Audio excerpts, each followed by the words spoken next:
Happy early New Year and welcome to the show. I'm very excited today. We're chatting with a very special guest from Osme Perfumery, Maurice Locke, who is the CEO there, and he's hails from Jamaica. Yes, Montego Bay. You come from a business niche background, and perfume is your passion and your hobby. It smells delicious in the studio right now, guys. I just have to tell you that.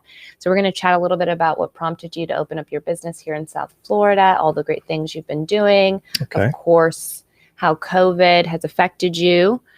But did I get your bio right? Any highlights that I missed from there? No, I think you got it right. Okay, good. And how was your holiday? It was beautiful. I relaxed for the whole time, and we had a day that we didn't have to open, so we just took that day just to do nothing.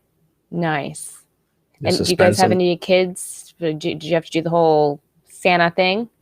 No. Okay, that's nice. That's very good. And I'm sure you were very busy because perfume is a popular gift for the holidays. Yes, it is. We were very busy. Really can't complain. Yeah. So I've always been more of like a signature scent kind of person. I know we're going to talk a little bit about that. You've brought a ton of different ones for us to smell today. But what sparked this passion in perfume? Tell us a little bit about what business you were in before and how you ended up opening a perfume shop in the middle of Wynwood. Okay.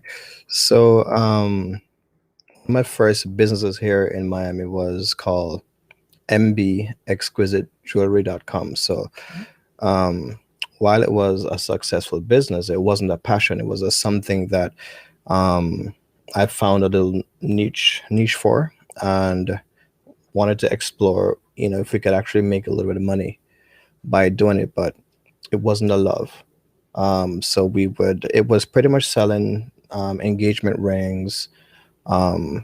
It was a drop shipping company. Okay. So I've actually never up until this day, I haven't seen the jewelry, because drop shipping is, for example, you make the jewelry, I would actually sell it, but I would send you an email and you would ship my product to my customer. So that's how the whole drop shipping thing came about, which started from a school project.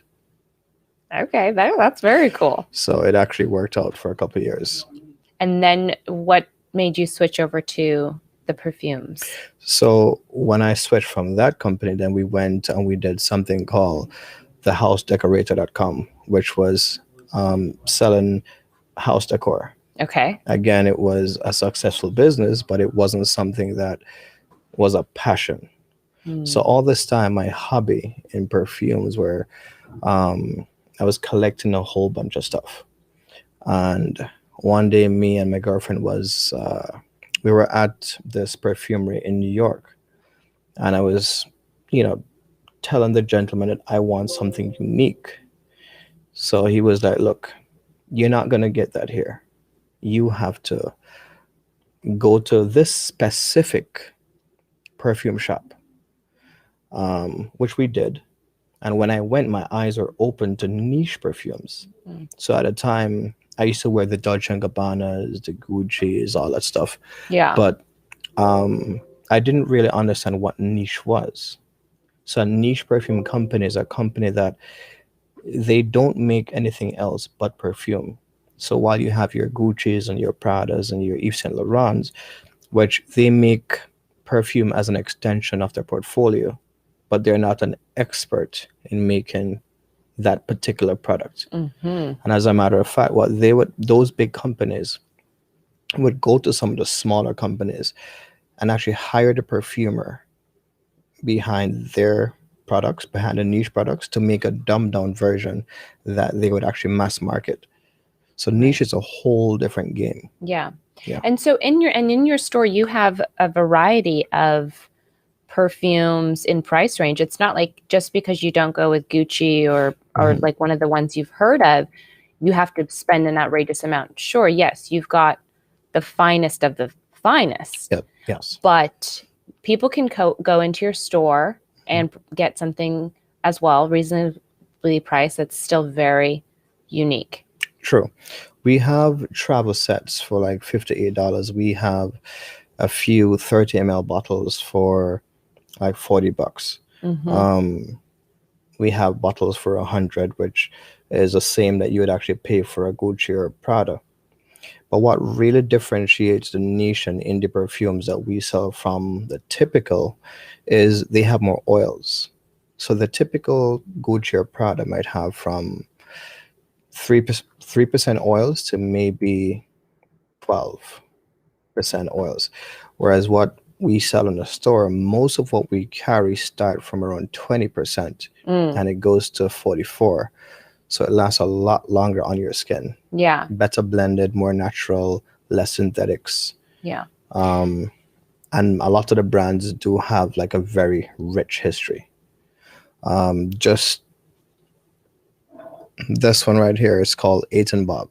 Uh-huh. This is one that the formulation is from 1937. Wow. And if you Google John F. Kennedy's perfume, Mm-hmm. that is the same thing that comes up.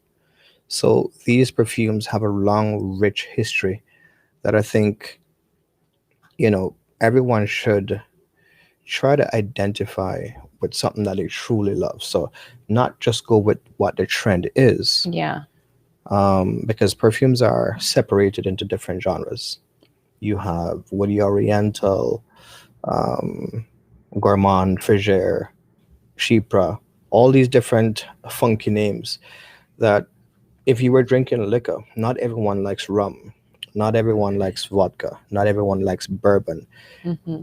Different people like different things, and that's why there's a long list of different styles of perfume. So we kind of help to find that special perfume for someone who is looking for something a little bit different. Yeah. I really liked, so I came into your store with my friend Georgette because she knew a friend of yours there, and it just really feels like a fun place that is approachable. But I also felt that I was transported kind of like back into, I don't know, in those shows in Europe, like in London, you see them on TV and how they were made, like kind of old school and like with all the bottles there. And then you're like in this little shop. So it's just a super cute thing. And you guys survived through COVID. Yes. How did that go? Did you have to close for a little while? So, it's interesting because we closed for 2 months. Wow. And we were kind of worrying about what was going to happen. Yeah.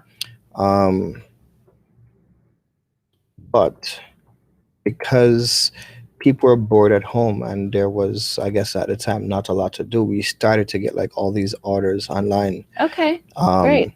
That made it a lot easier. As a matter of fact, I was relieved when we could open because every day I would have to drive to the store to pack packages up to bring it to the post office.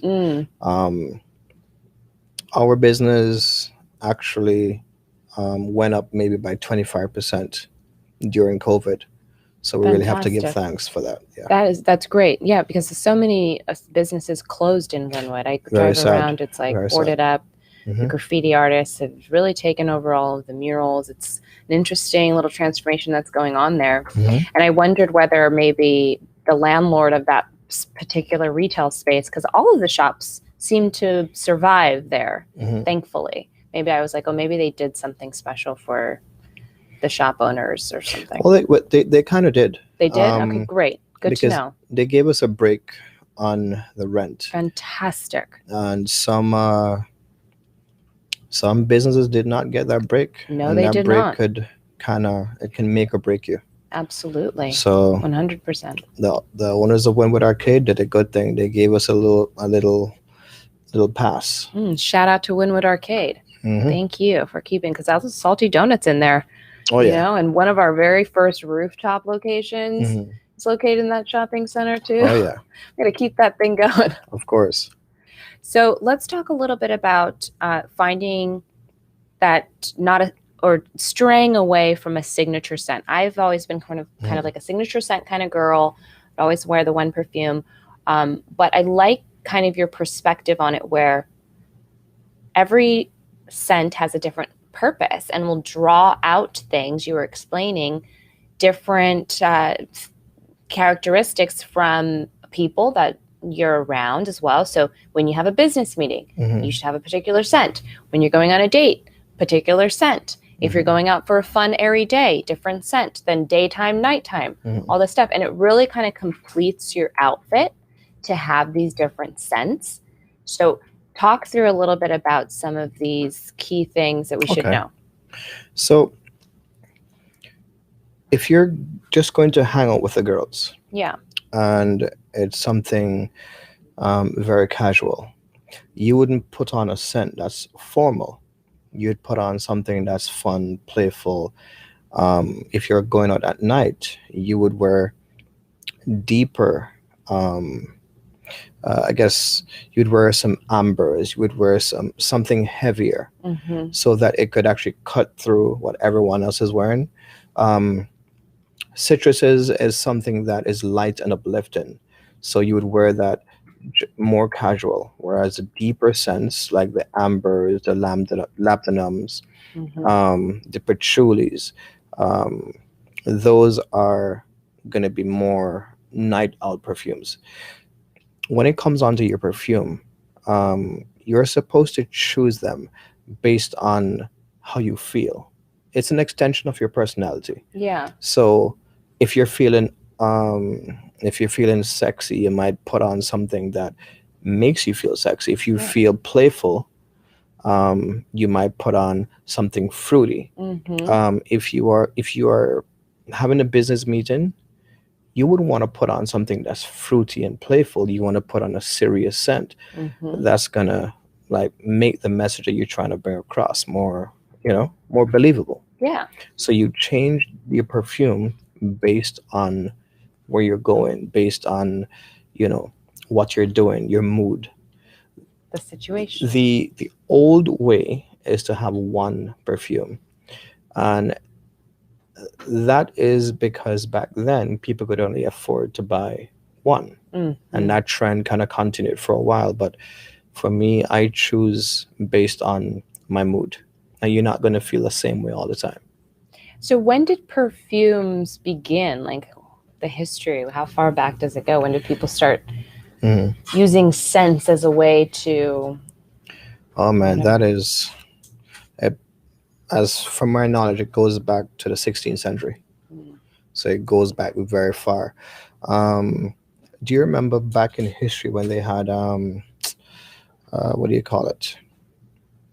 So at one point in time, this was before electricity. This was before people could actually bathe on a regular basis.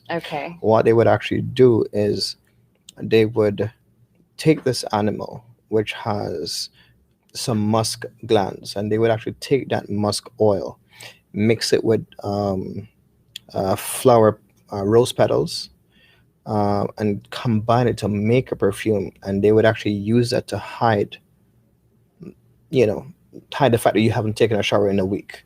So that's how far perfume is coming from. Wow. So it's not yesterday or 100 years ago or two. It's from way before. Incredible. And so if you could tell us also a little bit, maybe some best practices as a business person that you have, maybe could share with the community and the viewers, because you've been successful at multiple endeavors. So the one thing that is to me the most important is to don't worry about if you have the money or not. That's actually the last thing that you worry about. The first thing that you worry about is getting your business plan and finishing that business plan. When you have a business plan that you could possibly show someone else who is an investor, they will bring the money. Gotcha. Use someone else's money to build your business. Why not? But not only that, there is if there is a little secret that a lot of well-off people, let me rephrase it. There's a little secret that well-off business people use that a typical person have no idea about, and that is the CRA. The So local CRAs. the local CRAs. Yes. So while I didn't really use that for my business, I found out this maybe 2 years ago. If you have a business plan and you have a vision, and you have good follow through, you can approach a CRA with your idea, and sometimes they will fund that idea. Right. I think you need to have 20% of the money that you're asking for, but 80% is going to come from the CRA. So if your business is aligned with what they want for that particular area, you could get lucky. Very good tip. So CRA people, this is a good tip. These are organizations that have been established in specific neighborhoods that work for the growth and development of the neighborhood, and they usually have some funds at their disposal, resources, guidelines, best practices. They support the local businesses and I assume the residents as well. In Miami, we have a lot of CRAs, very active CRAs in the city here. Very true. And one in Wynwood, I believe, too. Yeah, I think the one in Wynwood has now been kind of exhausted because it's already built out. But some of the other ones like the Overtown, Little Haiti, and a couple, they're still looking for young, old people, whoever, just to fill that void. Even the art and entertainment district, which is directly in between like downtown and Wynwood, they've got a little CRA going on. And I love those historic buildings in there. Like someone could make a super cute business ambiance out of one of those buildings. They should. I'm looking forward to 2021. Maybe at the end of it, we'll get back out there and we'll see some of these things going on. What are some of your favorite Miami spots? Oh man, I've been working so much that I don't really have a lot. Yeah, I feel you on that. There's a couple. There's a local Jamaican spot that they have on Sundays. I think it's called Rise and Toast. Okay. So every once in a while on a Sunday when I'm closed, I go there for 2 hours, have a drink, and then go home. Okay, where is it? Where's this Rise and Toast? It is very close to Red Roosters, I think it is. That very nice. That black-owned restaurant in Overtown. Yeah, which just opened? I think it just reopened. Yeah, see, someone told me they were like, let's go to Red Rooster. It just opened. I'm like, no, it didn't. Yeah. It's open. They're like, yeah. And I'm like, oh, whatever. It's actually pretty cool. Yeah, but now they have outdoor seating too. Oh, wow. I didn't even know that. And apparently a really kickin' happy hour. Yep. So I will be checking that out this week. What are some of the differences between doing business in the United States versus in Jamaica? That's an interesting question. I think it's very similar. Okay. You just have to have like follow through. So if you're going to start something, you have to have everything in place. You have to do your research. So what can actually work here can actually work back in Jamaica. There may be a couple of red tapes that you have to get around back home. It might take a little bit longer to pull permits. It's just an island thing, but the principle and the structure is pretty similar. Okay. Any last things that we should talk about in relation to the perfume or things we should know? Sure. Well, when it comes on to perfumes, the one thing, there's a couple things. So one is most people think that a cologne is for a man and a perfume is for a lady. That is actually untrue. So a cologne is a style of perfume. Okay. So like you have a cologne as a particular style, which is mostly fresh, light, and uplifting.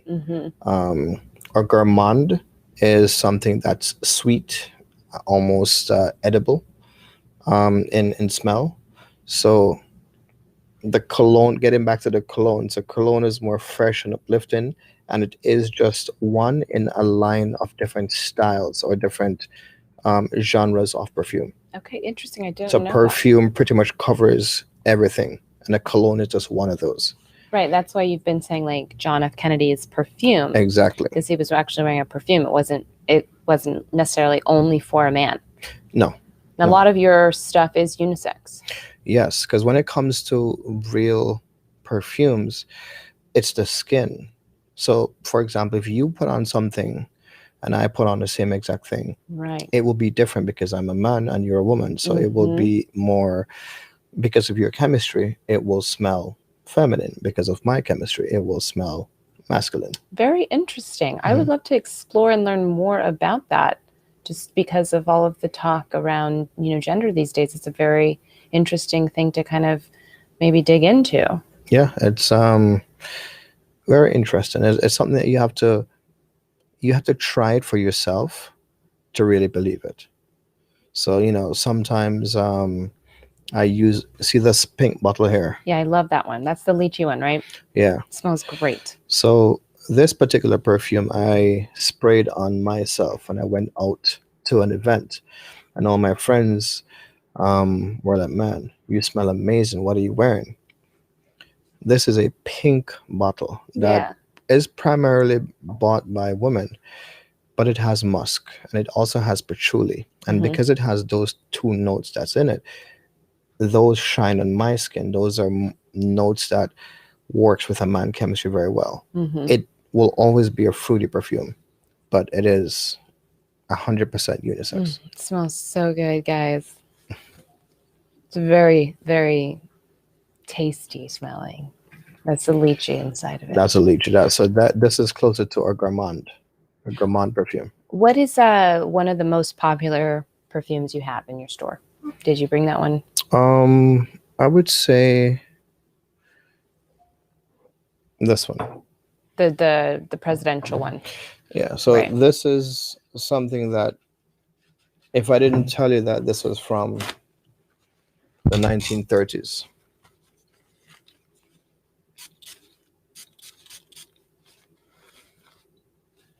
It's such a fun experience to go into your store and play around and smell these things, by the way. We had a great time. Ooh, wow. So if I didn't, clean. Yes. So this is a very clean, fresh, uplifting perfume. This is the leadership. Yes. So if I didn't tell you that this was from the 1930s, 1937 to be exact, then you wouldn't really know. It's just well done. It's timeless. It smells fantastic. It's elegant. It's very good. Yeah. Highly enjoyable. I'm happy you liked it. Yes. How can people get in touch with you if they have more questions? I mean, obviously they can go into your store. Sure. They can probably reach me at Osme Perfumery on IG. Very good. I answer right away. So my partner, she's the one that if I don't answer, then she's right there. Yeah. So one of us will pretty much, be answering within a couple of minutes. Yeah, you guys are a great team. It was fantastic, fun time going into your store. I'm glad that we were able to get you on today. Thank you. I appreciate you taking the time. And everyone go down there and check their perfume out. If you didn't get what you want for Christmas or for the holidays, maybe you just go out and get yourself a special treat. Okay. It's nice to smell. I actually stopped wearing deodorant during quarantine. Okay. For the most part. But it is always nice to smell good. So, yeah. Thank you so much to Miami Community News for sponsoring this show. And thank you, Maurice, for coming down today. Thanks for having me. Thank you for all of you guys for tuning in. Watch, like, comment, and share. And we'll be back in about a few minutes because I've got another guest. Jonathan DeCamps has come back to give us a recap of 2020 in photographs. So stick around for that. All right.